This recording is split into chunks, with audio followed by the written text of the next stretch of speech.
আজ কিন্তু আমাদের ভূত প্রমাণ করে ছেড়েছে যে ও সত্যি তোমার জন্য কতখানি ভাবে। শুধু একা বর্দিমান নয়, আমি তোদের সবার কথা ভাবি।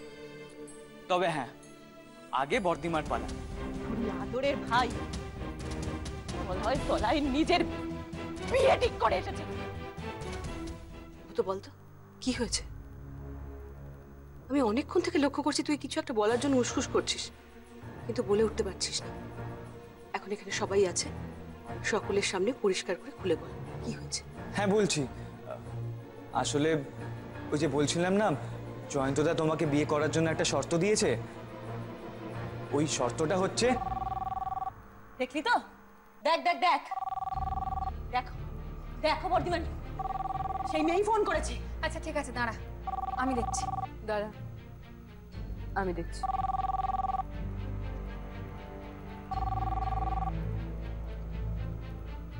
হ্যালো হ্যালো, কে বলছো? আমি সর্বাণী সরকার বলছি। ও আচ্ছা, খুব ভালো হলো, তোমাকে আমি ফোনে পেয়ে গেলাম। আমি আমি জয়ন্তর মাসিমণি বলছি। আমায় ক্ষমা করে দেবেন, কিন্তু আমার পক্ষে এই বিয়েটা করা সম্ভব নয়।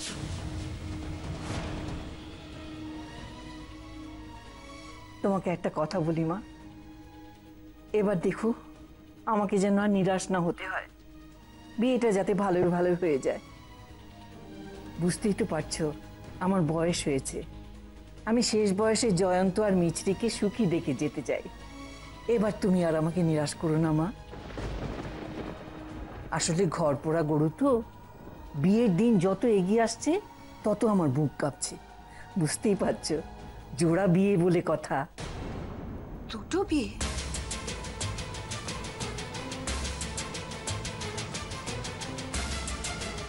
সে কি, ভূত তোমায় কিছু বলেনি? আসলে জয়ন্তর সাথে তো ভূতর কথা হয়ে গেছে,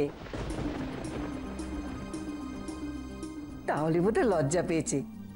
আসলে ওদিকে তোমাদের বাড়িতে জয়ন্তর সাথে তোমার বিয়ে, আর এদিকে আমাদের বাড়িতে মিছরির সাথে ভূতর বিয়ে। ভূত তো জয়ন্তর কথা মেনে নিয়েছে। হ্যালো হ্যালো সর্বাণী, তুমি কথা বলছো না কেন? হ্যালো মাসিমণি, আমি বলছিলাম কি, এখন তো অনেক রাত হয়েছে, আমরা যদি কাল এটা নিয়ে। হ্যাঁ হ্যাঁ নিশ্চয়ই, তোমার যখন খুশি ফোন করো, আমি তো বাড়িতেই থাকি, আমার আর কি কাজ বলো। ঠিক আছে, এখন রাখি। হ্যাঁ, তোমরা সবাই ভালো থেকো, রাখছি। হ্যাঁ,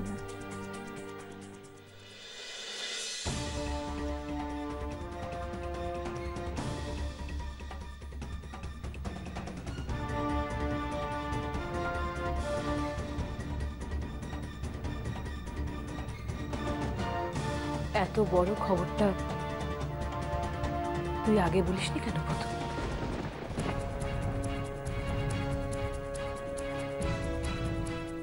কি হয়েছে গো দিদি? ফোনে ফোনে কি বললো? ভূত সত্যিই নিজের বিয়েটা নিজেই ঠিক করে এসেছে।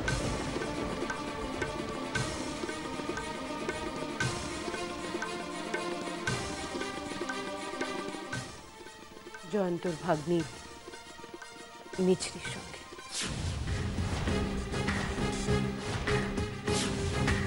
আমি জানতাম ঠিক এরকম একটা কিছুই হবে। এটা কেমন ভেতরে ভেতরে বদলে যাচ্ছে, আমি আমি টের পাচ্ছিলাম।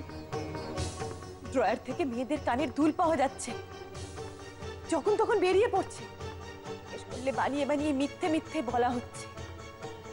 আমি অনেকদিন আগেই টের পেয়েছিলাম, অনেকদিন আগেই টের পেয়েছিলাম। তুই বিশ্বাস করবি নি, আমিও আমিও অনেকদিন ধরেই বুঝতে পেরেছিলাম। আর এই কারণে আমি দিদিকে বারবার সাবধান করার চেষ্টা করেছি যে দিদি তোমার ভূত বদলে যাচ্ছে। তো দিদি দিদি আমার কোনো কথা বিশ্বাস করেনি। কি গো দিদি, এবার তোমার বিশ্বাস হচ্ছে তো? কি করলি তুই এটা ভূত? কি করলি? কেন করলি এটা? তো বড় একটা সিদ্ধান্ত নেওয়ার আগে তুই আমাদের মতামত নেওয়ার বড় প্রয়োজন বলে মনে করলি না?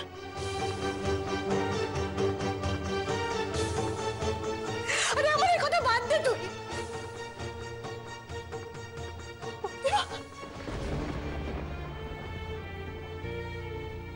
তোমাকে একবার জিজ্ঞেস কর, একদম মনে হলো না তোর?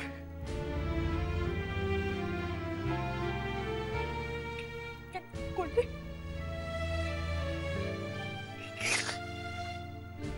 দাদা ভাই, তুই ওই গুন্ডা মেয়েটাকে বিয়ে করবি? ও যে ছুতো না তাই আমাদের সঙ্গে ঝগড়া করবে আর আমাকে ধরে ধরে মারবে। না লাভ না রে, কাঁদিস না বোন, সেটা কোনোদিনই হবে না। সে মেয়ে কোনোদিনই আমাদের সঙ্গে এসে থাকবে না। সে জয়ন্তদার ভাগ্নি, কত বড় বংশের মেয়ে, কত বড় বাড়ি তাদের। আমাদের এই আদ্যিকালের পুরনো বাড়িটার খুপচি খুপচি অন্ধকার ঘরে সে কেন মুখ বুজে পড়ে থাকবে? সে তো আমাদের পুত্রটাকে নিয়ে আলাদা হয়ে নিজের বাড়িতে গিয়ে উঠবে। কি দাদা ভাই, তুই ঘর জামাই হয়ে যাবি? কেন বাজে কথা ভাবছিস তোরা সবাই? কি বললি তুই? বাজে কথা ভাবছি? একটু লজ্জা করছে না বলতে ভূত? যার নিজের বিয়ে ঠিক করে আসার সময় দিদিদের কথা মনে থাকে না, সে যে ঘর জামাই হয়ে পরবর্তীকালে থাকবে না তার কি গ্যারান্টি আছে ভূত? দিতে পারিস কোন গ্যারান্টি আমাদের? ভূত সত্যি করে বল না, একবার সত্যি করে বল। আর কি কি কথা দিচ্ছিস চরিত্রটাকে? রাজকন্যার সঙ্গে অর্ধেক রাজত্ব পাবি, তাই না? জয়ন্ত ধর অত বড় বিজনেসের ছোটখাটো শেয়ার টেয়ার।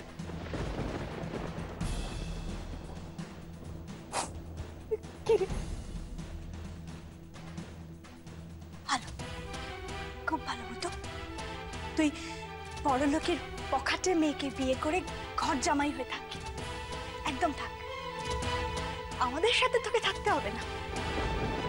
আমরা আমরা আমরা ঠিক বেঁচে থাকবো, কেউ মরে যাবো না ভূত। তুই তুই চলে যা, চলে যা তুই। দিদি চলে যাবে, তুইও চলে যাবো। তো তোর সাহায্যের আমাদের কোনো দরকার নেই, যা চলে যা। আর বাকি রইল পড়ে থাকা ইনু, বিনি, লাবু, ওদের জন্য তো আমি আছি। আমি একা চালিয়ে নিতে পারবো ভূত। তুই যা, চলে যা, তোর কোনো বাধা নেই, যা চলে যা। মেজদি প্লিজ, আমাকে এবার একটু বলতে দিবি? আমি কি একবারও বলেছি যে আমি ঘর জামাই হয়ে থাকবো? বলিনি তো। তাহলে তোরা নিজেরাই কেন ধরে নিচ্ছিস বলতো? না না না ভূত না, ওই মেয়েকে নিয়ে একসঙ্গে ঘর করা সম্ভব না, একদম না। কেন সম্ভব নয় তোরা বল? তোরা তো ওর চেয়ে বড়, তোরা একটু মানিয়ে নিতে পারবি না ওর সঙ্গে? হ্যাঁ? আরে বাবা, তোরা কেন বুঝতে পারছিস না যে এ ছাড়া আমার হাতে আর কোনো উপায় ছিল না? জয়ন্তদা যে বর্দিমাকে বিয়ে করবে তার জন্য একটাই শর্ত দিয়েছিল। আমি যদি এ শর্ত না মেনে নিতাম তাহলে আজ কি বর্দিমার বিয়ে হতো? তোরা বল। তার মানে জয়ন্ত শর্ত সাপেক্ষে এই বিয়েতে রাজি হয়েছে?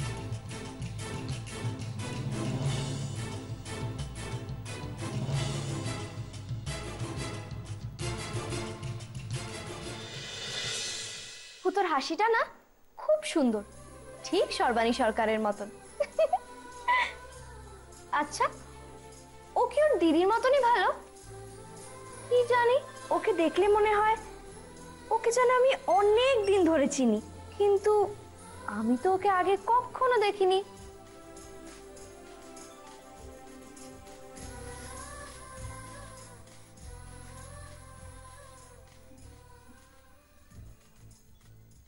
মিছরি, তোমার সোনাদিম্মার কাছ থেকে তুমি সব শুনেছো তো? কি? তোমার বিয়ে ঠিক হয়ে গেছে। সর্বাণীর ভাইয়ের সঙ্গেই তোমার বিয়ে। দেখো, ওদের পরিবারটা একটু অন্য রকম। ওই রকম পরিবার হয়তো তুমি কখনো আগে দেখোনি। ওরা মধ্যবিত্ত, টাকা পয়সা খুব বেশি নেই হয়তো, কিন্তু ওদের খুব স্ট্রং ভ্যালুজ আছে। আর হ্যাঁ, আরেকটা কথা, ওদের পরিবারে কিন্তু অনেকজন মানুষ, সবার সঙ্গে মানিয়ে গুছিয়ে তোমায় থাকতে হবে। কি হলো, চুপ করে আছো? তোমার এই বিয়েতে কোনো আপত্তি নেই তো? হ্যাঁ, একটা ব্যাপারে আমার খুব আপত্তি আছে। ভূত, কি? ওই ভূত নামটা কি বিচ্ছিরি! ধুর, এরকম কারো নাম হয় নাকি বলো?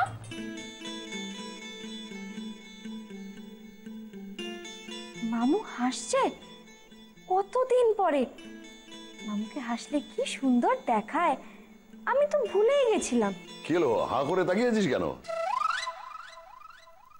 না, তোমাকে দেখছি। তুমি হাসছো? না মানে, নামটাই তো সবকিছু নয়, আসল কথাটা হচ্ছে মানুষটা কেমন।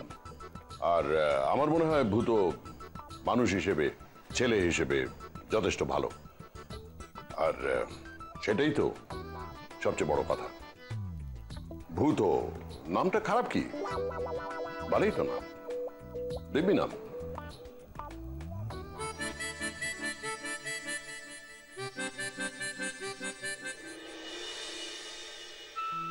বাবা, সর্বাণী সরকারের সাথে বিয়ে হওয়ার কথা হয়েছে বলে মামু হাসছে।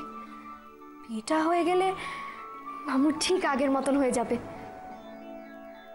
আমাকে এই বিয়েটা মামুর জন্য করতেই হবে দেখছি। আচ্ছা, ভূত নামটা কি খুব খারাপ? বিশ্বাস কর তোরা, আমি কোনোদিনও আমার বিয়ে নিয়ে ভাবনা চিন্তা করিনি। আর কেনই বা করব?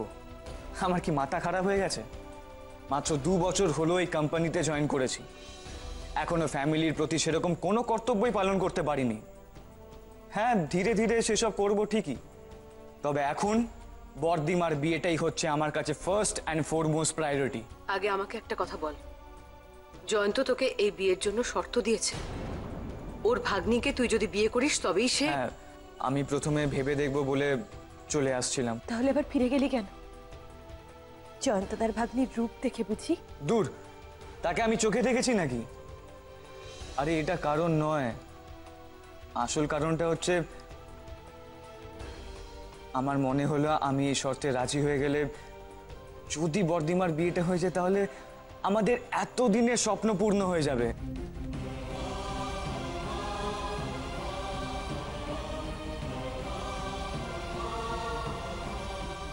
বর্দিমার সুখের কথা ভেবে আমি এইটুকু করতে পারবো না, তাই শেষ পর্যন্ত নিজের মাথাটাকে বিকিয়ে দিয়ে এলি, তাই তো? বর্দিমা, তুমি এইভাবে কেন বলছো? ভালো কিছু পেতে হলে দাম তো দিতেই হয়। কিন্তু মানুষের ইচ্ছে বা প্রয়োজনের সুযোগ নিয়ে চাপ দেওয়াকে ব্ল্যাকমেল করা বলে। বর্দিমা, ভূত, তোর যদি জয়ন্তদার ভাগ্নিকে বিয়ে করতে ইচ্ছে হয় তুই করবি, কিন্তু আমি কারোর ব্ল্যাকমেলের সামনে মাথা নত করব না। তুই তোর জয়ন্তদাকে জানিয়ে দিস এই বিয়েতে আমার মত নেই।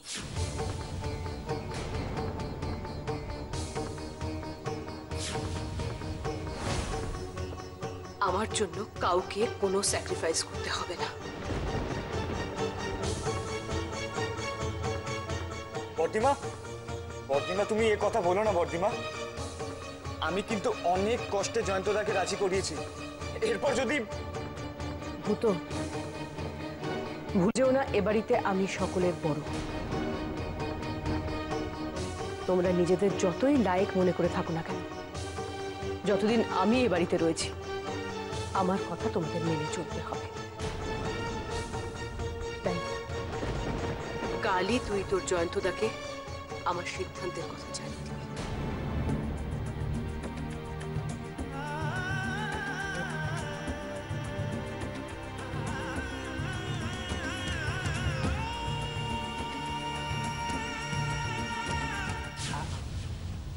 খোলো বাবা, করে দাও সকালবেলা। হ্যালো হ্যালো, কে সেক্রেটারি স্যার? বলছি মিছরির মোবাইল নাম্বারটা দিতে পারেন? হ্যাঁ দিচ্ছি। হ্যাঁ, কার মোবাইল নাম্বার? ম্যাডামের মোবাইল নাম্বার আপনাকে দিতে আপনি কে বলছেন? হ্যাঁ, আপনার উদ্দেশ্যটা কি মশাই? না না, আমার কোনো খারাপ উদ্দেশ্য নেই, বিশ্বাস করুন। আমি মিছরির সঙ্গে একটু কথা বলতে চাই, দরকার আছে। আপনি কাইন্ডলি একটু নাম্বারটা দিন না স্যার। আপনার কি মাথা খারাপ হয়ে গেছে মশাই? আপনাকে চিনি না জানি না, আমি সকাল সকাল আপনাকে ম্যাডামের মোবাইল নাম্বার দেবো? আপনার নামটা কি বলুন তো? আমার নাম শারণ সরকার। শারণ সরকার? কে শারণ সরকার? আমি তো এই নামে কাউকে চিনি না ভাই। গতকাল আপনার বস মিছরির সঙ্গে আমার বিয়ে ফিক্স করেছে। আপনি হয়তো জানেন না, আপনি চাইলে আপনার বসকে জিজ্ঞেস করে নিতে পারেন। স্যার, ম্যাডামের সাথে আপনার বিয়ে ফিক্স করেছেন? ওহো, সরি সরি ভাই, আমি না ঠিক বুঝতে পারিনি। আপনি ভূত স্যার বলছেন তো? আচ্ছা আচ্ছা, কিছু মনে করবেন না কিন্তু।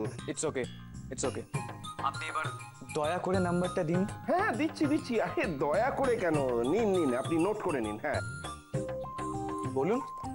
99 তারপর? Okay, thank you. Okay okay, thank you ভূত স্যার। হ্যাঁ, ভালো থাকবেন ভূত স্যার, রাখছি। ওকে।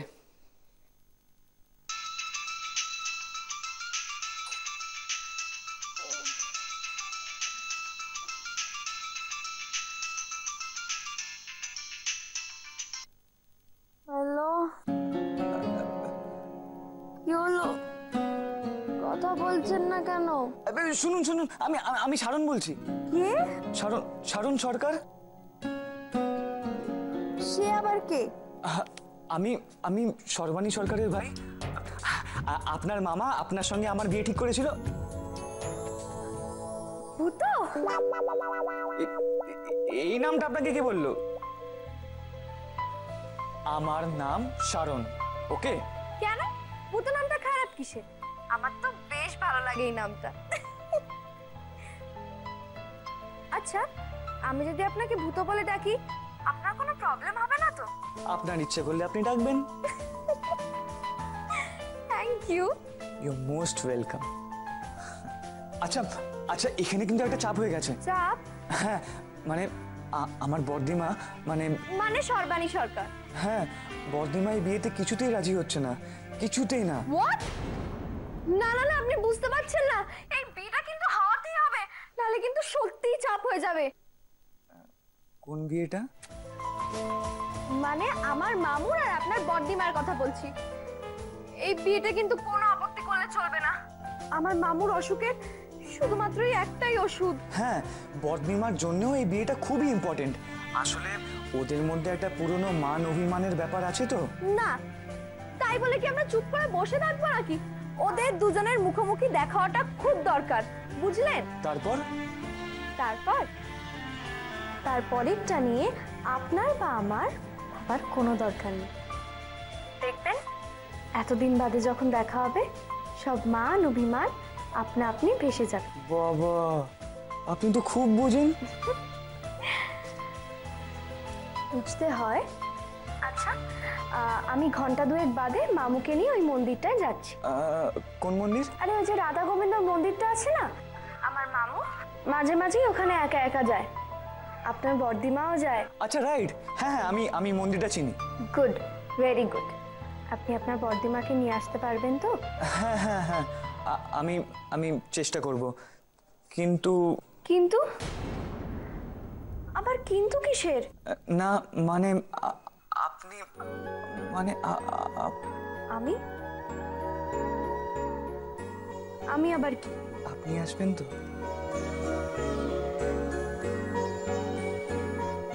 মামু যাওয়া নিয়ে তো কথা, মামু ঠিক সময় পৌঁছে যাবে। না না, শুনুন না, কি? আমি আজ অফিস কামাই করছি। তো আমি কি করব? এই সেদিনকে আপনাকে রাস্তায় এক ঝলক দেখেছিলাম, বিশ্বাস করুন আপনাকে ভালো করে দেখিনি। মানে তখন তো জানতাম না। কি জানতেন না? মানে তখন তো জানতাম না যে আপনার সঙ্গে আমার বিয়ের একটা কথা। আমি রাখছি। হ্যালো।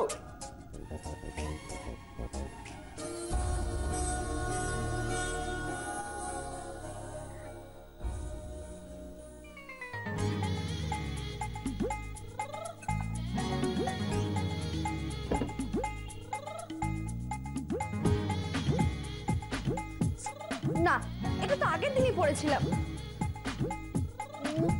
অসহ্য। উফ।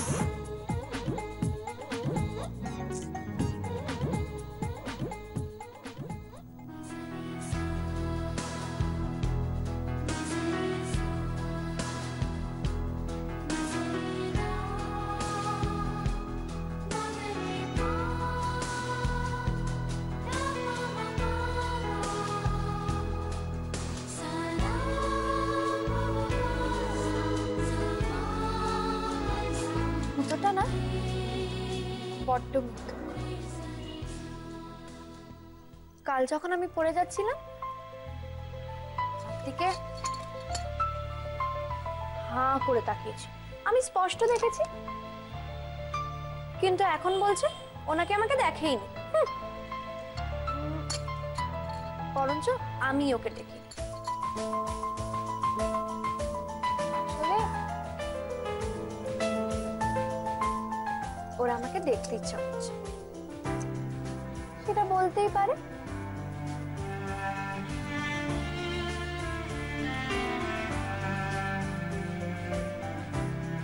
এই তো